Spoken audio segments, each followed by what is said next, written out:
அண்ணா பல்கலைக்கழக மாணவி விவகாரத்தில் குற்றவாளிக்கு கடும் தண்டனை வழங்க வலியுறுத்தி சேலத்தில் இந்திய மாணவர் சங்கத்தினர் போராட்டத்தில் ஈடுபட்டனர். சென்னை அண்ணா பல்கலைக்கழக மாணவி பாலியல் பலாத்காரம் செய்யப்பட்ட வழக்கில் எஃப்ஐஆர் தகவலை வெளியிட்ட அதிகாரிகள் மற்றும் மீது கடும் நடவடிக்கை எடுக்க வலியுறுத்தி சேலம் அரசு கலைக் கல்லூரியில் இந்திய மாணவர் சங்கத்தினர் போராட்டத்தில் ஈடுபட்டனர். மேலும் இந்த போராட்டத்தில் காவல்துறையை கண்டித்தும் மாநில அரசை கண்டித்தும் கண்டன கோஷங்கள் எழுப்பிய மாணவர் மாணவிகள் இந்த விவகாரத்தில் குற்றவாளிக்கு கடும் தண்டனை விதிக்க வேண்டும் என வலியுறுத்தினர்.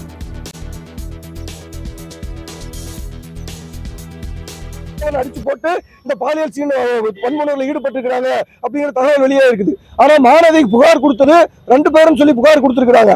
ஆனா இன்னைக்கு காலையில பேசின சென்னையுடைய மாநகர காவல் ஆணையர் ஒருவர் அந்த குற்ற சம்பவத்தில் ஈடுபட்டிருக்கான்னு சொல்றாரு. இதை நாங்கள் ஏத்துக்கவே முடியாது.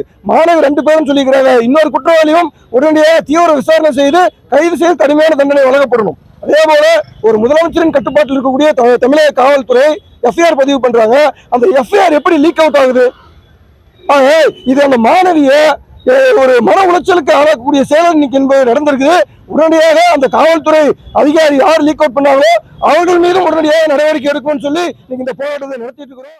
அரசாங்கம் எப்படி பாக்குது, இல்ல அவங்களுக்கு ஆதரவா இருக்காங்களா என்னன்னு எனக்கு தெரியல. ஆனா இதை ரொம்ப கண்டிக்க கூடிய விஷயம். இது ஒவ்வொரு நாளும் பெண்களுக்கு இது வந்துட்டு ரொம்ப இந்த ரெக்கார்டு வந்துட்டு ஹை ஆகிட்டே போகுது. இந்த விஷயத்துல ஹை ஆகிட்டே போகுது. இதை வந்துட்டு அரசாங்கம் கண்டிக்கணும். அப்படி இல்லைன்னா எஸ்எஃப்ஐ நாங்க இதை கையில் எடுத்து போராடுவோம். நாளுக்கு நாள் இந்த